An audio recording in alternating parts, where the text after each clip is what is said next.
80 कोटी आणि 70 कोटी दिले। आज पण त्यावेळेस दादा उपमुख्यमंत्री, आज पण दादा उपमुख्यमंत्री आहेत। राज्यातला सहकार जीवन ठेवण्याचं काम ते करतायत। दूध असेल किंवा साखर असेल, या सगळ्या प्रश्नावर त्यांची अतिशय चांगली भूमिका आहे। त्या दृष्टीनं माझं असं मत आहे की आम्हाला आत्तासुद्धा सरकार काहीतरी मदत करेल।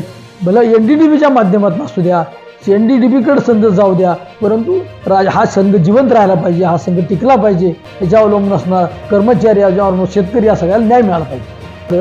की NDDBला हा संघ जसा आम्ही आज निर्णय घेतला आहे, लोक चर्चा करतात उलटसुलट, पण NDDBला जळगाव दूध संघ सुद्धा चालवायला दिला होता। त्यांनी तो संघ चांगला चालवला आणि परत रिटर्न केला। त्या धर्तीवर महासंघ अडचणीतनं बाहेर काढून परत ते आम्हाला देतील।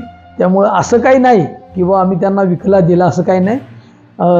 ही चुकीची पद्धतीची माहिती येते। वस्तुस्थिती मी आपल्यापुढे मांडण्याचा प्रयत्न केलेला आहे।